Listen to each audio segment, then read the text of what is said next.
Dumayo sa The Netherlands ang ilang overseas Filipino workers para magpakita ng suporta kay dating Pangulong Rodrigo Duterte. Ipiniliwanag naman ng isang abogado ang kailangan gawin ng prosekusyon para mapatunayan ang akusasyong crimes against humanity. At live mula sa The Hague, may unang balita ang kasama nating si Mariz Zubani. Mariz. Huravon, Evan, magandang gabi mula rito sa The Hague. Pasado alas 11 na nga ng gabi rito sa The Netherlands, pasado alas 6 ng umaga dyan sa Pilipinas. Ngayong araw ay nagpulong ang kampo ni dating Pangulong Rodrigo Duterte para maisapinal yung kanyang legal team na dedepensa sa kanyang reklamong kinakaharap dito sa International Criminal Court. No? At nais ng kanyang legal team na maibasura na ang reklamong inihain sa dating Pangulo na crimes against humanity bago pa man ang nakatakdang susunod na hearing sa September 23. Sa buong pagdating naman natin dito mula nung kahapon ay nakita natin na walang patid yung dating din ng mga taga-suporta ng dating Pangulo para ipahayag ang kanilang pagmamahal sa dating Pangulo. Naging emosyonal ang ilang OFWs mula pang France na dumalaw dito sa Scheveningen Prison para ipakita ang suporta kay dating Pangulong Rodrigo Duterte. Matyaga silang nag-aabang sa labas ng kulungan, di iniinda ang matinding lamig. Alam nilang di naman nila makikita pero ito raw ang simpleng paraan nila para ipakita ang suporta at pagmamahal sa kanya.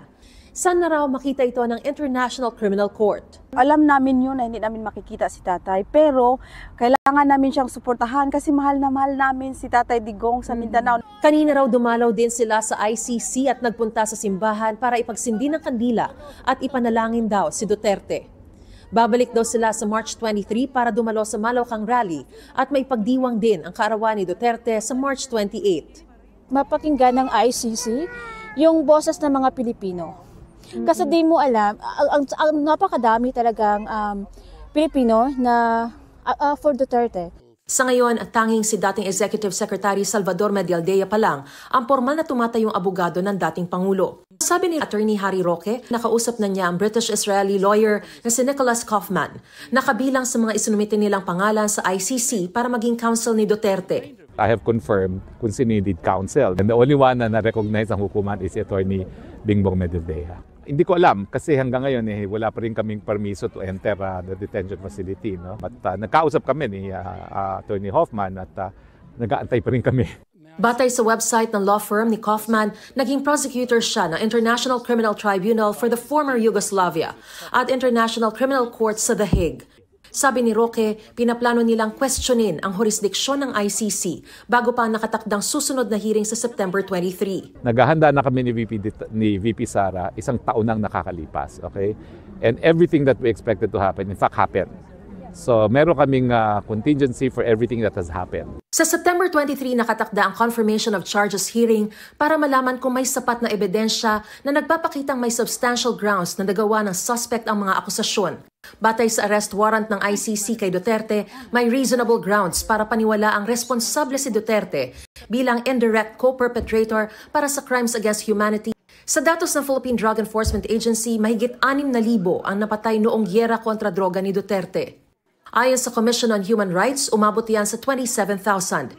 Mahigit 8,000 naman sa tala ng United Nations High Commissioner for Human Rights. Sa reklamong pinahaharap kay Duterte sa ICC pre-trial chamber, ang isinama lang ay yung di bababa sa 24 na napatay mula 2016 hanggang 2019 noong war on drugs ng Administrasyong Duterte. At di bababa sa 19 na napatay noong 2011 hanggang 2016 sa pamamagitan ng Davao Death Squad. Ayon sa isa sa 5 Pilipinong ICC-accredited lawyer na si Attorney Joel Ruiz Butuyan, hindi layunin sa ICC trial na patunayan ang lahat ng pagpatay. Kailangan lang aniyang maipakita ng prosekusyon kung naging systematic at ginawang polisiya ang pagpatay bilang solusyon sa iligal na droga at kung magkakaugnay ang mga patayan. Widespread and systematic sa papakita yon. Mag-present taho sila ng mga sample incidents that will prove na talagang ginawang pulisiya yung pagpatay bilang solusyon sa illegal drugs. Yung prosecutor po ibibigay kay former President Duterte yung ebidensyang gagamitin laban sa kanya sa trial. Malaking pribilehiyo sa kanya kasi sa atin dito sa Pilipinas walang ganon. Napaka-fair ho yung mangyayaring trial. Sabi ni Roque, hindi siya alis ng the Netherlands nang hindi kasama si dating Pangulong Duterte. Sa ngayon, si Vice President Sara Duterte pa lang daw ang nabigyan ng permiso na makadalo sa dating Pangulo. Samantala, Ivan, hindi lamang naman yung mga taga-suporta ang nagsasagawa ng mga kilos protesta. Katunayan, bukas, Lunes, dito sa the Netherlands, ay may nakatakdang protesta rin naman na isasagawa yung mga nagsusuporta dun sa mga pamilya ng mga biktima ng umano'y extrajudicial killings sa ating bansa. Ivan? Maris, anong latest kay VP Sara? Bibisita din ba siya ngayong araw kay dating Pangulong Duterte? Alam mo, Ivan, magmula nung nagpakita itong si Vice President Sara Duterte doon sa first appearance hearing ni dating Pangulong Rodrigo Duterte sa ICC at hinarap niya yung kaniyang mga taga-suporta, pati yung mga taga-suporta ng kaniyang ama at sinagot din yung mga katanungan ng media ay hindi na muli namataan itong si Vice President Sara Duterte at hindi rin siya makontak. No? Even si Attorney Harry Roque sinasabi sa atin na hindi rin niya makontak itong si Vice President Sara Duterte.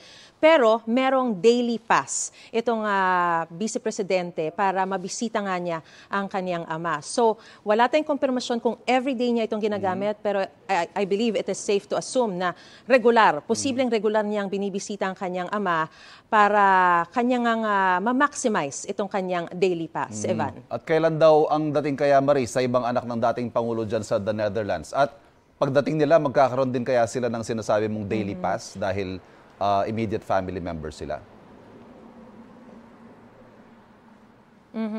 Oo. Ivan, yung mga miyembro ng pamilya Duterte dyan sa Pilipinas ay hinihintay pa rin yung kanilang Schengen visa para makabisita rito. So, it will really depend dun sa embassy na mag-grant ng kanilang Schengen visa kung kailan sila makakabisita dito sa The Hague. Pero ang sinasabi nga ng dating Pangulo sa kanyang anak na Vice-Presidente ay umuwi na siya sa Pilipinas dahil kailangan din niyang sundin at tuparin yung kanyang mga responsibilidad bilang Vice-Presidente. Pero ang sinasabi ni Vice President Sara, kinuwento sa atin to ni Attorney Harry Roque, ay hindi siya alis hanggat walang next of kin na hahalili sa kanya rito. So hinihintay din nila kung kailan makakarating dito sa The Hague ang kanyang mga kapatid at yung iba pang miyembro ng pamilya Duterte. At doon naman sa isa mong katanungan kung makakakuha rin sila agad ng daily pass, well, of course, i-apply nila yan at dahil nga sila ay immediate family, malaki yung posibilidad na sila mabigyan ng daily pass para mabisita rin nila at ma-maximize din nila yung kanilang panahon na nandito sa The Hague para makasama ang kanilang ama. Maris, nabanggit mo magpupulong yung kampo ng dating Pangulo. Kailan na raw ma-finalize ang legal team niya? Yun nga yung hinihintay pa rin at inaabangan natin, Evan, no? Kasi ang sinabi sa atin ni Attorney Harry Roque, nung makausap natin siya kaninang umaga, ay magpupulong daw sila ngayong araw. Pero nung tinatawagan ulit natin siya para humingi na ulit ng konfirmasyon tungkol dun sa legal team na ito, ay sinasabi niya no comment muna siya. Gusto raw kasi niya na talagang ma-finalize muna at bilang respeto o kortesiya dun sa kanyang mga magiging kasama, ay nais niyang talagang makumpleto muna ito bago siya magbigay ng kanyang pahayag sa media. Ivan? Maris, just for our viewers, na almost midnight dyan, anong temperatura ngayon dyan? Parang ginaw na ginaw ka. Oo, ginaw na ginaw. Actually, 6 degrees Celsius, pero it feels like 4 degrees yung temperatura rito. Kaya patong-patong na talaga. Ito, alam mo naman, medyo lamigin tayo at kahit dyan sa aircon, dyan sa studio, talagang giniginaw na tayo. What more, di ba? Ayan, pero sige. kaya naman. Stay warm. Maraming salamat. Ingat ka. Maris Zumali, live po yan mula sa The Hague sa The Netherlands. Kapuso, huwag magpapahuli sa latest news and updates. Mag-iuna ka sa balita at mag-subscribe sa YouTube channel ng GMA Integrated News.